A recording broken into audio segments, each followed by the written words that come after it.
우리는 에베소 6장을 통해서 영적 싸움에서 승리하는 세 가지 방법을 세 가지 기둥으로 살펴보고 있습니다. 영적 위치를 잘 잡으라, 영적 대적을 바로하라, 영적 무장을 철저히 하라. 이 큰 세 가지 골자로 우리가 영적 전쟁에서 승리하는 방법을 계속 살펴보고 있습니다. 영적 위치, 우리가 있어야 할 영적 위치는 어디입니까? 주 안에 있어야 됩니다. 주 안에 있어서 우리는 강건함을, 주의 힘의 강건함을 주 안에서 받아야 승리할 수 있다. 그리고 두 번째는 무엇입니까? 영적 대적을 바로 설정해야 된다 말씀드렸습니다. 우리의 주적은 혈과 육이 아니라 세상의 공중권세를 잡은 악한 영들이라고 말씀드렸습니다. 마지막으로 영적 무장을 철저히 해야 합니다. 어떻게 무장해야 하는가? 하나님의 전신갑주를 입어야 합니다. 하나님이 주신 최고의 장비, 전략적 오수 10의 전신갑주, 하나님의 전신갑주를 입어야, 무장해야 우리는 영적 전쟁에서 승리할 수 있다고 말씀드렸습니다. 오늘부터 전신갑주 한 가지를 뜯어서 분석하겠습니다. 오늘 장비 한 가지만 봅니다. 메시지는 중심이 바로 서야 승리한답니다. 중심이 바로 서야 승리한다. 한번 따라하겠습니다. 중심이 바로 서야 승리한다. 오늘 진리의 허리띠입니다. 오늘 한 가지 장비만 말씀 나눕니다. 14절 읽겠습니다. 시작. 그런즉 서서 뛰고 의의 호심경을 붙이고. 아멘. 첫 장비가 등장합니다. 진리의 허리띠입니다. 그런데 서서 진리의 허리띠를 착용하라고 말씀합니다. 누워있는 사람, 잠든 사람, 죽은 사람한테는 허리띠가 필요 없습니다. 서 있는 사람에게 필요한 것이 허리띠고, 끝까지 서 있을 사람에게 필요한 것이 허리띠입니다. 마지막까지 서 있기 위한 사람, 그런 각오와 결단이 있는 사람에게 필요한 것이 바로 허리띠입니다. 시대가 혼란스럽고 시대가 혼탁하고 시대가 어렵습니다. 그럼에도 불구하고 성도님들, 영적 전쟁의 한복판에 우리가 서 있는데 여기서 승리하기 위해서 이 진리의 허리띠, 여기서 끝까지 마지막까지 서 있는 것, 최종 승리하기 위해서는 허리띠가 반드시 필요합니다. 오늘 놀라운 교회 성도님들 한 분도 빠짐없이 진리의 허리띠 띠고 주님 다시 오시는 그날까지 꿋꿋하게 굳건하게 서 있는 최종 승리자 되기를 주의 이름으로 축원합니다. 바울 사도가요, 지금 이 편지를 쓰고 있는 거잖아요. 감옥에서 쓰고 있잖아요. 맨날 보는 게 뭐예요? 무장한 로마 군인들입니다. 바울 사도의 이 전신갑주 인사이트는 이 로마 군인들에게서 컨셉을 따온 거예요. 군사들이 출전하기 위해서 무장을 시작할 때 제일 먼저 하는 일이 허리띠를 단단히 조이는 겁니다. 로마의 병사들, 그들이 출전 준비를 하기 위해서 가장 먼저 하는 것이 허리띠를 조이는 겁니다. 허리띠, 중심을 잡는 겁니다. 중심이 바로 서야 승리한다는 메시지죠. 당시 로마의 전통 의상, 평상복이 아닌 이 전통 의상을 튜닉이라고 한답니다. 튜닉이라는 평상복인데, 여러분 영화에서 많이 보셨을 거예요. 목에 구멍 뚫린 보자기요, 옆에도 뚫려 있고, 그죠? 원피스 치마처럼 짧고 허리에다 끈 매고 다니는 거 있잖아요. 그게 튜닉인데요. 이 튜닉 위에다 전신갑주를 걸쳐 있는 겁니다. 그래서 평상시에는 이 튜닉이라는 옷이 너플너플하고 허늘허늘하고 치렁치렁 주름이 많이 잡힐수록 멋쟁이래요. 그런데 이제 전시가 되면 이제 허리띠를 단단하게 동여매는데, 이 튜닉들을 싹 모아가지고 허리띠를 단단하게 동여매고 그 위에다가 갑주를 이제 하나하나 입는 겁니다. 그래서 이 허리띠는 단순히 허리만 가리는 게 아니라 하체까지도 가리는, 이렇게 치마 형식으로 된, 그 영화에서 보신 적 있죠? 그런 허리띠입니다. 전신무장의 시작이 허리띠입니다, 여러분. 허리에 띠를 띠는 것이 전쟁의 시작이고요. 중심을 굳건하게 붙들어 매는 것이 바로 승리의 출발입니다. 그래서 허리띠를 단단히 매는 것이 전쟁의 시작이고, 중심을 굳건하게 붙들어 매는 것이 승리의 출발입니다. 구약으로 가보시면요, 구약 출애굽기 12장을 보면요, 출애굽 사건이 기록되어져 있는데 전쟁의 서막이 이제 열리는 거예요. 바로의 압제에서 탈출해야 하는 이스라엘 백성들에게 하나님께서 유월절을 명령하세요. 이 유월절 명령을 주시면서 허리에 띠를 띠고 음식을 먹으라고 말씀하십니다. 뭡니까? 전쟁은 시작되었다. 그런데 주님 말씀하신 게 뭡니까? 제일 먼저 허리에 띠를 띠고 신을 신고 음식을 먹으라고 말씀하십니다. 중심을 단단히 붙잡아 매라는 것입니다. 이제 전쟁은 시작되었으니까. 출애굽기 12장 11절 함께 있습니다. 시작. 너희는 그것을 급히 먹으라. 이것이 여호와. 아멘. 이번에 신약으로 한번 가보시죠. 신약으로 가면요, 동일하게 여기도 12장입니다. 출애굽기 12장, 사도행전 12장에도 감옥에 갇혀서 베드로가 옥에 누워있는데 천사가 옆구리를 툭툭, 잠들어 있는 베드로 옆구리를 툭툭 찌면서 하는 말이 뭐냐면 일어나서 띠를 매라고 말씀합니다. 우리 출애굽기 사도행전 12장 7절 8절 함께 읽습니다. 시작. 호련히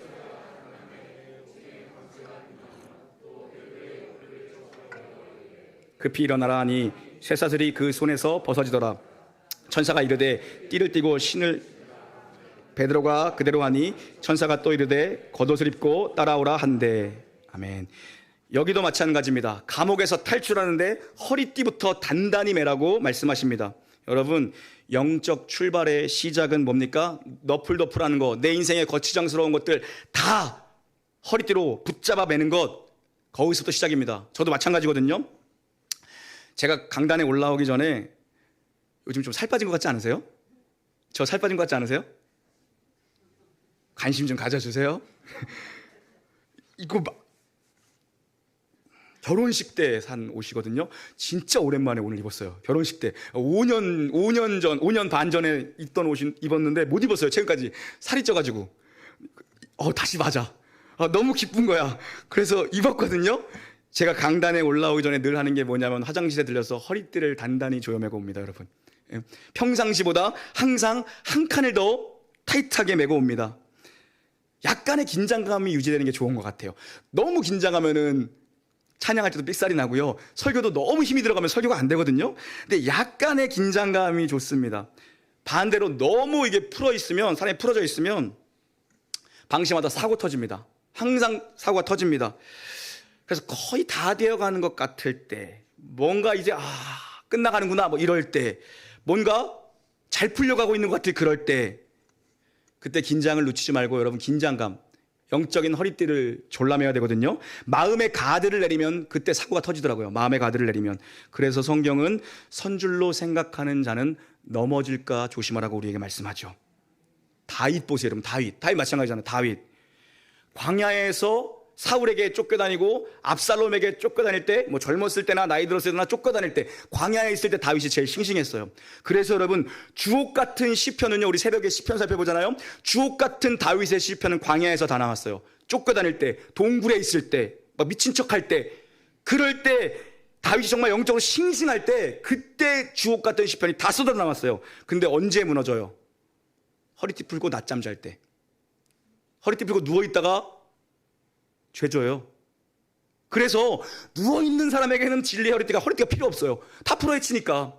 그죠? 그러나 영적인 군사 승리하기 위해서 끝까지 주님 오실 때까지 서 있기 위해서는 허리띠가 필요한데, 서 있는 자들이어야 허리띠가 필요한 것입니다. 여러분, 무장되지 않은 옷, 너풀너풀한 옷, 헐거운 옷 입고는 전쟁할 수 없습니다. 승리할 수 없어요. 자기 옷에 자기가 걸리거나 상대에게 뒷덜미를 잡히거나 옷이 뭐 나뭇가지에 걸리거나 사고가 터진다고요.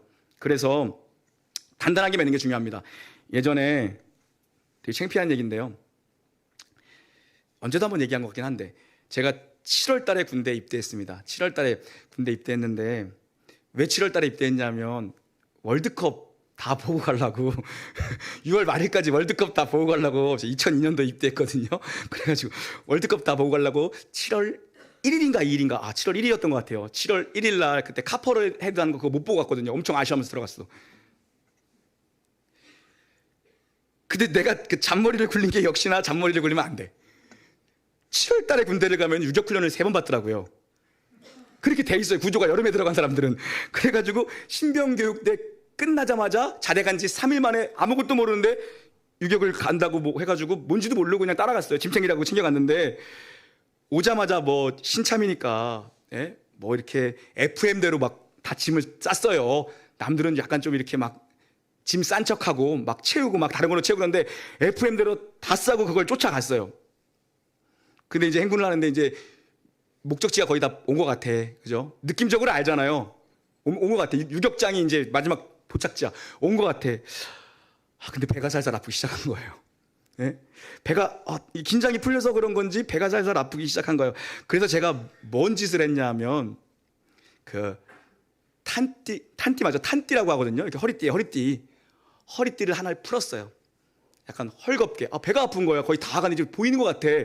몇 번 뛴 이제 그 선임들은 알잖아요. 다 간다, 다 왔어. 여기만 넘어가면 돼. 막 그래가지고 내가 다 풀렀어. 배가 너무 아픈 거야. 도착하자마자 제가 뭔 사고를 쳤냐 하면 짐을 내려놓고 저 화장실 좀 다녀오겠습니다. 그리고 뛰어갔는데 화장실에 그냥 앉았거든요. 허리띠를 이렇게 느슨하게 해가지고 허리띠가 있는지 몰랐어. 앉으니까 어떤 일이 벌어졌냐면 이게 가슴까지 올라오잖아요. 이렇게 앉으니까. 그러더니 툭 떨어져 버렸어요. 푸세식 화장실이에요. 그게 들어가는 게 보이는 거야. 내가 이렇게 들어간다. 어떡하지. 그래갖고 바로 옷 입은 다음에 가서 나뭇가지 갖다 막 이렇게 휘저었는데 죄송해요. 중식부 없죠? 지금 중식 밥하고 계시죠? 밥 맛있게 드시고. 그때부터 제 군생활이 꼬였어요. 행정보고관께서 4개월 동안 그걸 보급을 안 해줬어. 나를. 너 얼마나 고생했는 줄 알아요? 그게 없으면 안 되거든요. 어디 가든 그걸 메고 나가야 돼. 남의 거 빌려 나갈 때마다 밤마다 그 새벽에 그거 할 때마다 맨날 욕먹고 빌려 나가고 한 대씩 맞고 빌려 나가고 그랬거든요. 그때부터 제 별명이 똥통이었어요. 내가 이 허리띠 한번 느슨하게 했다가 내 군생활이 초장부터 꼬이기 시작했어요. 여러분, 일이 엄청나게 커져버렸습니다. 여러분, 그래서 군인은 반드시 허리띠를 쪼여매야 되고요. 목사도 허리띠를 쪼여매야 돼요. 목사가 허리띠를 풀어버리면요, 교회에 문제가 터져요. 보니까 항상 긴장한 상태, 0.5분 대기조의 상태로 있어야 돼. 그래서 약간의 긴장감을 갖는 건 언제나 우리에게 집중력을 주고요, 힘을 모으고요, 중심을 바로잡게 합니다. 여러분, 그래서 우리는 허리띠를 단단히 조여매야 되는데 우리가 동여매야 되는 그 허리띠는 어떤 허리띠인가? 오늘 본문에 보니까 진리의 허리띠라고 얘기합니다. 진리의 허리띠. 진리를 동여매야 영적 전쟁에서 진리로 중심을 잡아야 승리할 수 있다는 메시지인데요. 진리가 뭡니까? 하나님의 말씀. 하나님의 말씀이 진리입니다. 그러면 우리는 이제 또 질문이 생기죠. 뒤에도 성령의 검, 곧 하나님의 말씀이 나오는데 그 중복되는 거 아닌가? 장비가 분명히 전략적 장비라 그랬는데 중복되는 거 아닌가? 이런 질문이 생기죠. 아니요, 뒤에 나오는 말씀의 검은요, 오수일공의 5가지 수비와 하나의 공격무기 중에 하나의 공격무기잖아요. 그 말씀은요, 마귀의 유혹과 관계에 대해서, 괴계에 대해서 적시적절하게 공격할 수 있는 말씀의 일부분을 활용하는 검이고요. 여기서 진리의 허리띠를 동이라고 말씀하는 이 진리는요, 신구약 전체가 가리키고 있는 하나의 진리, 하나님의 말씀 성경이 가리키고 있는 하나의 진리, 성경의 핵심, 성경의 주제 뭡니까? 요한복음 14장 6절 함께 읽습니다. 시작. 허리띠 매세요. 방송팀 허리띠 함께 읽습니다. 14장 6절입니다. 시작. 예수께서 이르시되 내가 곧 길이요 진리요 생명이니 나로 말미암지 않고는 아버지께로 올 자가 없느니라. 제가 본문을 잘못 드렸네요. 죄송합니다. 허리띠를 또 제가 느슨하게 맸나 보네요. 제가 다른 본문을 드렸네요. 죄송합니다. 여러분, 성경이 말하는 진리, 하나의 진리, 나를 믿으면 너희가 진리의 길을 배우게 될 것이다? 아니요. 나를 믿으면 생명의 길을 깨닫게 될 것이다? 아니요. 예수님은 단언하십니다. 내가 진리다, 내가 생명이다, 내가 길이다. 예수님 본인이 진리라고 말씀하십니다. 성경이 말하는 진리는 뭡니까? 예수 그리스도입니다. 그 외에 다른 진리는 없습니다. 여러분, 이런 말씀 들으면 막 가슴 뛰지 않습니까? 얼마나 놀라운 생명의 말씀입니까? 예수님, 그분이 진리 자체예요. 예수님이 생명 자체예요. 예수님이 길 자체이십니다. 여러분, 여러분의 인생의 허리띠를 예수님으로 뛰게 되기를 주의 이름으로 축원합니다. 여러분의 인생의 중심에 예수님이 계시기를 주의 이름으로 축원합니다. 다른 것 있으면 무너집니다. 망합니다. 넘어집니다. 잠듭니다. 오직 예수 그리스도, 그분으로 단단하게 중심을 잡고 띠를 맨 자, 그들만이 마지막까지 승리하게 될 줄 믿습니다. 여러분, 세상이 너풀거립니다. 내 인생이 너풀거려요. 다 묶어버려야 됩니다. 뭐로요? 진리이신 예수 그리스도로 묶어버려야 됩니다. 여러분, 사단의 권세, 사단의 이 춤추고 난리 피는 거 예수 이름으로 결박시켜버려야 되는 것입니다. 여러분의 인생을 다시 단단하게 묶는 것으로부터 다시 시작하십시오. 중심 대신 그리스도로 단단하게 묶어야 됩니다. 여러분, 그런데 왜 진리의 허리띠를 중심 삼아야 될까?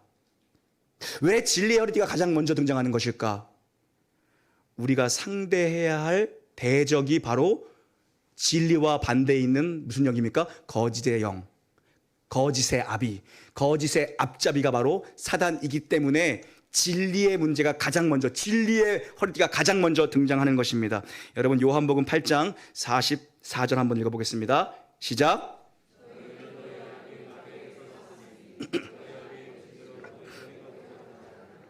그는 처음부터 살인자요 진리가 그 속에 없으므로 진리에 서지 못하고 거짓을 말할 때마다 제 것으로 말하나니 이는 그가 거짓말쟁이요 거짓의 아비가 되었습니다. 아멘. 거짓의 아비에게 거짓으로 상대하면 이길 수 있을까요? 집니다. 절대 못 이깁니다. 사단은 거짓의 사령관입니다. 거짓으로 나오는 자에게 거짓으로 백전백패입니다. 거짓의 아비에게 우리가 안 돼요. 거짓에는 진실로 반응해야 됩니다, 여러분. 비진리에는 진리로 맞서야 됩니다, 여러분. 거짓에 거짓으로 맞서지 마시고 거짓에 진실과 정직함으로 맞서기를 주의 이름으로 축원합니다. 비진리의 세대 가운데, 비진리의 세상 가운데 진리로 무장하게 되기를 주의 이름으로 축원합니다. 여러분, 사단은 강력할 뿐만 아니라 사단은 간사하다고요. 강력할 뿐 아니라 간괴해요, 괴괴해요, 간사해요. 광명한 천사로 자신을 둔갑합니다. 자신을 둔갑합니다. 첫사람 아담과 하와가 사단의 공격 앞에 무너져 버렸다면 우리야 어떻겠어요? 사단이 하나님의 말씀을 감히 몇 글자 바꿔서 왜곡해서 그들을 공격했어요. 딱 몇 글자 바꿨어요. 말 한마디 글자 몇 자 바꿔서 하나님의 말씀을 완전히 왜곡해 버렸습니다. 거기에 넘어졌어요. 이단은 새빨간 거짓말을 하지 않습니다. 끝에만 살짝 비틀어 놓습니다. 완전히 무너지는 거예요. 그죠? 대놓고 새빨간 거짓말이 아니에요. 끝에만 살짝 바꿨습니다. 완전한 무너지죠. 완전히 다른 내용이 되어버리는 것입니다. 그게 비진리입니다. 이 시대의 정신이 왜 거짓입니까? 그 뿌리가 들어가면 전부 다 인본주의이기 때문입니다. 우리는 누굽니까? 우리가 가진 신앙의 근거는 어디입니까? 우리의 뿌리는 어디입니까? 신본주의입니다. 우리는 신본주의, 하나님 중심, 하나님 제일 중심으로 사는 사람들입니다. 우리는 하나님의 말씀이 그렇다 그러면 그렇게 믿는 사람이에요. 근데 시대의 정신, 사람들이 이것이 진짜 답이다, 이것이 진리다라고 사람들이 만들어 놓은 가짜 비진리는요, 시대의 정신은 그 뿌리가 전부 다 인본주의입니다. 여러분, 듣기에는 좋습니다. 듣기에는 모두가 공감이 되는 얘기들이죠. 여러분, 평등을 얘기하는 것이 왜 나쁩니까? 공정한 사회를 만들자는 것이 왜 나쁩니까? 다 좋은 얘기죠. 그죠? 인권은 존중받아야 된다는 얘기가 왜 나쁜 얘기입니까? 옳은 얘기입니다. 인정해야 된다는 건 모두가 동감할 만한 옳은 얘기입니다. 그런데 문제는 뭐예요? 글자 하나만 싹 바꾼다는 겁니다. 그게 문제예요. 글자 하나를 바꿔버리면 완전히 다른 내용이 됩니다, 여러분. 그게 인본주의입니다. 여러분, 우리가 왜 넘어가고 왜 속습니까? 대놓고 덤비지 않습니다, 이 시대에는. 광명한 천사로 위장하기 때문입니다, 여러분. 위장하기 때문입니다. 분별이 필요한 시대를 살아갑니다. 교회도 마찬가지예요. 사단은요, 또 내 아이패드를 안 되게 하네요.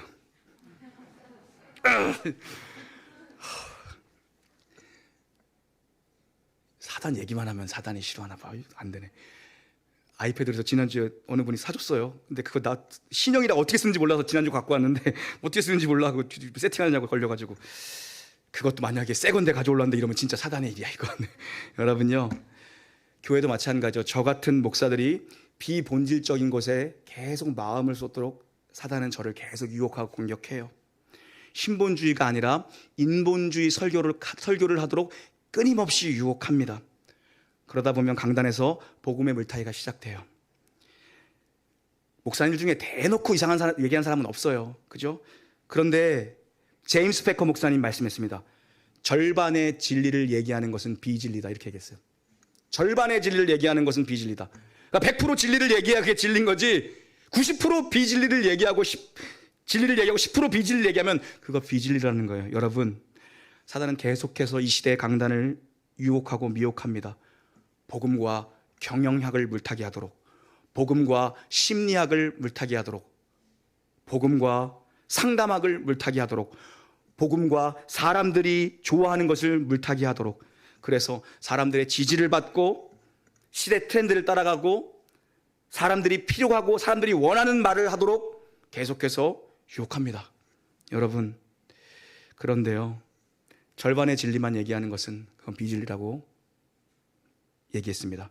오늘날의 다원주의 정신 또한 교회를 무너뜨리는 중요한 이 시대의 정신 중에 하나입니다. 포스트 모더니즘, 이것은 모든 것이 상대적이고 절대 진리는 존재하지 않는다라는 정신입니다. 모든 것이 상대적이고 절대 진리는 존재하지 않는다. 우리가 가진 신본주의 신앙, 하나님 중심의 신앙, 성경 중심의 신앙은 무엇입니까? 절대 진리는 하나님뿐이다 라고 믿는 것입니다. 그런데 포스트 모더니즘 운동은 뭡니까? 모든 것이 상대적이다. 너도 맞고 나도 맞다. 네 얘기도 맞고 내 얘기도 맞고 네가 믿는 것도 맞고 내가 믿는 것도 맞다. 우리 서로 인정하고 싸우지 말고 가자. 이렇게 얘기를 합니다. 여러분, 그 대표적인 운동이 20세기 중반에 시작된 WCC 운동입니다. 들어보면 좋은 얘기입니다. 모든 교회를 하나의 조직체 안에 집어넣자. 얼마나 좋습니까? 그러다 보니 문제는 뭐냐 하면 처음부터 교리적 문제들에 대해서는 서로 묵인하기 시작합니다. 왜요? 교리는 하나 되는 일치를 방해한다는 것입니다. 결국 이건 조직의 일치를 위해서 진리와 비진리를 타협하는 결과를 낳게 되었습니다. 여러분이 가지고 있는, 은연중에 가지고 있는 무속적인 신앙들, 우리 한국인들 가지고 있는 것도 마찬가지입니다. 미신, 막 철학, 무속적인 사상들, 이것도 다 비진리입니다, 여러분. 근데 이걸 막 진리처럼 믿는 분들이 계셔. 막 이사하는 거 보면 막 손 없는 날 찾아서 막 손 없는 날은 그래서 비싸대요. 이사 비용이 비싸대요. 손 없는 날이 뭐예요? 귀신이 임무교대에서 바쁜 날이래요. 귀신이 임무교대에서 너무 바빠가지고 그때 이사를 하면 귀신이 이사하는 집에 틈을 못 한대. 그래서 손 없는 날이래요. 손 없는 날. 손 없는 날이 9일, 이거 손 없는 날이고요. 적지 마세요. 누가 9일. 진짜 적은 것 같은데? 권사님도 적은 거. 9일, 10일, 뭐래더라? 19일, 20일, 29일이 손 없는 날이래요. 그래서 그날은 이사값도 비싸대. 손 없는 날, 귀신이 바쁜 날. 빨리 이사해야 돼가지고. 내가 누가 9일날 이사하는지 볼 거야. 앞으로 제가 9일날 이사하네. 근데 가만히 생각해 보니까 내가 찾아봤어. 그래서 저 잘 몰라요. 찾아봤어. 그래서 2020년도 손 없는 날 제일 좋은 달 내가 검색해 봤거든요. 7월 19일이 제일 좋은 날이래. 우리 교회가 근데 7월 19일 날 이사했어. 내가 보니까 나 손없는, 아니 여러분 오해하지 마세요. 손 없는 날 찾은 거 아니야. 그러니까 손 없는 날은 음력을 따지는 거래요. 그러니까 그래서 다행이다. 나 이거 그래서 7월 19일 8월 달에는 8월 9일이 제일 좋은 날이래요. 기억하지 마세요, 여러분. 요즘 시대에도 교회 안에도 교회 신앙생활하면서 이런 거를 따지는 사람들이 있고요. 돼지머리에 돈 꽂는 사람들도 여전히 있고요. 아직도 북어대가리인지 뭔지를 문에 걸어놓은 사람도 여전히 있어요. 여러분, 우리 영적 전쟁의 한복판에 서 있는 사람들입니다. 여러분, 진리가 절반인 것은 비진리입니다. 진리는 뭡니까? 오직 예수 그리스도입니다, 여러분. 성경의 주제, 성경의 핵심, 성경의 모든 초점은 우리 구주 예수 그리스도께로 집중되어져 있습니다. 여러분, 예수님으로 띠띠우시고 예수님으로 중심 삼아야 여러분 반드시 승리할 수 있습니다. 우리 삶의 중심 되시는 그리스도, 우리는 예수님께 묶여 있어야 됩니다. 우리 사랑하는 성도님들, 한 영혼도 빠짐없이 이곳 교회당과 가정에서 예배드리시는 모든 분들, 우리 어린 자녀들, 태중에 있는 아이들까지 예수님께 묶여 있게 되기를 주의 이름으로 축원합니다. 예수님 만약에 진리 중에 하나라면, 예수님이 진리 중에 하나고 다른 진리도 또 있다라고 한다면 우리가 이렇게 믿을 필요가 없을 것입니다. 그러나 유일한 진리는 예수님뿐입니다, 여러분. 다른 진리는 없습니다. 예수님만이 길이고 예수님만이 생명이고 예수님만이 진리고 구원이고 유일한 복음인 줄 믿게 되기를 주의 이름으로 축원합니다.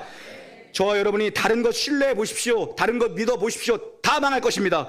오직 예수님만이 우리를 마지막 주님 다시 오시는 그날까지 굳건히 우리를 서게 해서, 우리를 온전히 붙잡아 서게 해서 우리를 승리하게 하실 줄 믿습니다, 여러분. 함께 찬송하기를 원하는데요, 말씀 준비하면서 이 찬양이 계속 마음에 떠올랐습니다. 내 주는 강한 성이요. 종교개혁자 루터가 작사 작곡한 내 주는 강한 성이요. 핍박이 있고 유혹이 있고 환난이 있고 감옥이 있고 죽음이 기다리고 있을 때마다 루터는 이 찬양을 지어서 이 찬양을 부르면서 전진했습니다. 중단하지 않았습니다. 비진리와 타협하지 않았습니다. 우리나라 일제강점시대 전쟁을 겪으면서 믿음의 신앙의 선조들이, 주기철 목사님도 이 찬양으로 끝까지 비진리와 타협하지 않고 세상과 타협하지 않고 끝까지 자기의 믿음을 지키며 걸어갔습니다. 찬양하시죠.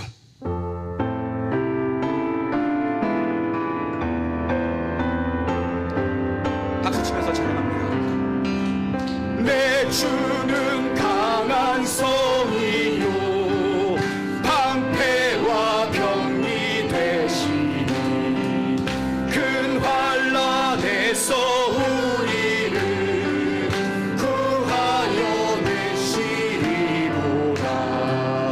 옛 원수 마귀는 이때도 힘을 써 모략과 권세로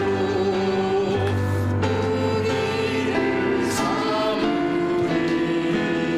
천하에 누가 당하랴. 내 힘만 의지할 때는 패할 수밖에 없도다. 믿는 선수 나와서 날 대신하여 싸우네. 이 장수 누군가? 주 예수 그리스도 만물의 주로다. 강한 자 누구랴? 반드시 이기리로다. 이 땅에 마귀들 끌어 우리를 삼키려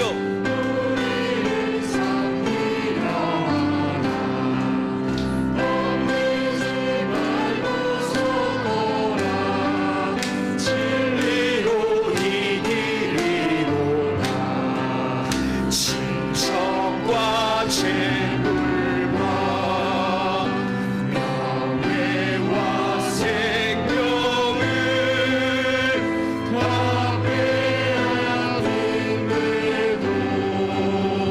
진리는 살아서 그 나라 영원하리. 그 나라 영원하리라. 그 나라 영원하리. 반드시 이기리로다. 반드시 이기리. 주님은 나의 산성. 주님은 나의 산성. 주님은 나의 요새. 주님은 나의 소망.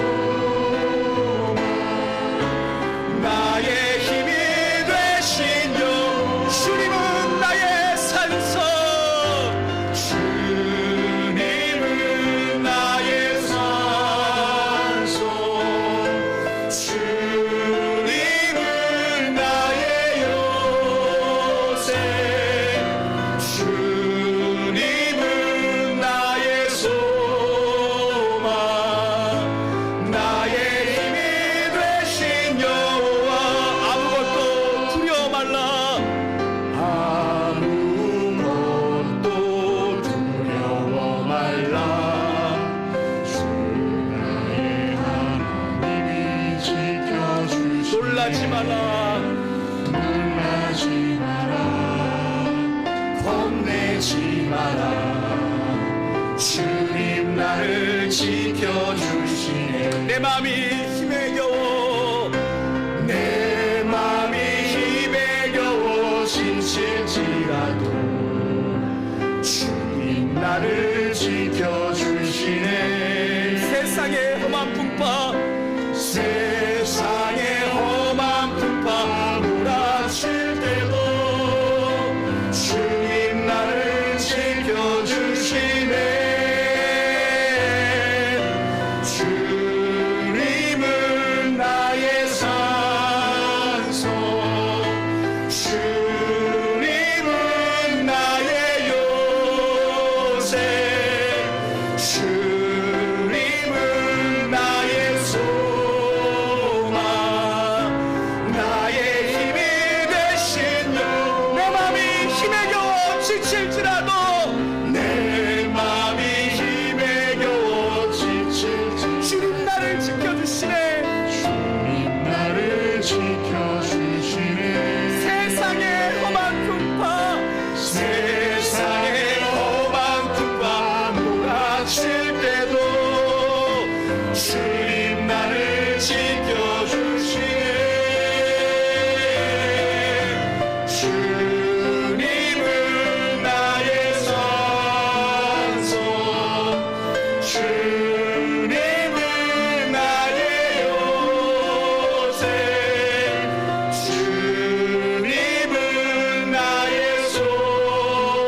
내 평생에 주를 찬양하며 주의 이름으로 다 함께 자리에서 일어나십시다. 주의 인자가 생명보다 내 입술이 여호와를 찬양하리. 내 평생에 주를 찬양하며 주의 이름으로 우리의 목소리만 한번 선포합시다. 주의 인자가 생명보다 나음으로 내 입술이 여호와를 찬양하리. 내 평생에 주를 찬양하며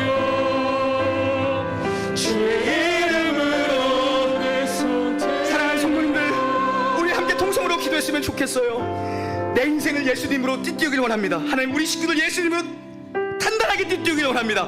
이 교회가 예수님으로 단단하게 묶여있기를 원합니다. 더러운 사단막이 감히 얼씬하지 못하도록, 거짓 영들 비진리들이 우리 교회에 틈타지 못하도록, 우리 자녀들 빼앗아가지 못하도록 예수 그리스도 십자가와 부활의 능력으로 그 복음의 진리로 우리를 띠띠어 주시옵소서. 나와 내 자녀들, 우리 가족을 예수님으로 묶어 주시옵소서. 주의 이름 한번 부르짖습니다.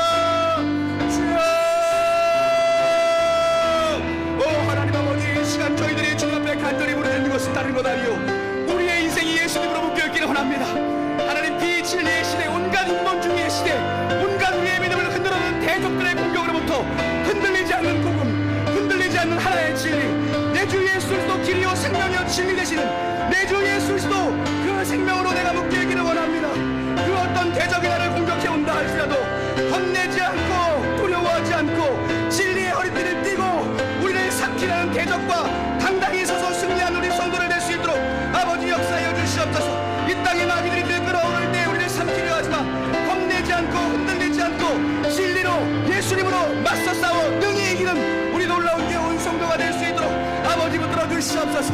우리 어린 자리를 특별히 붙잡아 주시옵소서.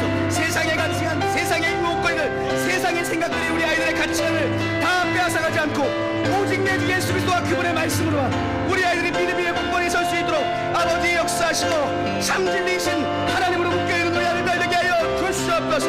신뢰해볼 만한 것들을 신뢰하지 않게 하시고 오직 예수님만 신뢰하는 우리 아이들 될 수 있도록 아버지 역사하여 주시기를 원하오니 은혜를 내려 주시옵소서. 주의 인자가 생명보다 나음으로 내 입술이 여호와를 찬양하리. 내 평생에 주를 찬양하며 주의 이름. 우리 집 앞에 두 손 높이 들고 나아갑시다. 주의 인자가 생명보다 나음으로 내 입술이 여호와를 찬양하리. 내 평생에 주를 찬양하며 주의 이름으로. 우리 마지막으로 한 번 더 주님 앞에 나아갑시다. 주의 인자가 생명보다 나음으로 내 입술이 여호와를 찬양하리. 내 평생에 주를 찬양하며 주의 이름으로 내 손 들리라.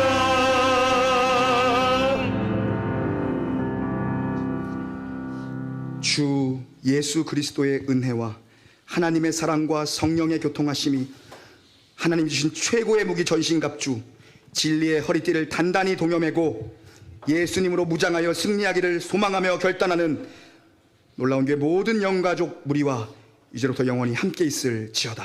아멘.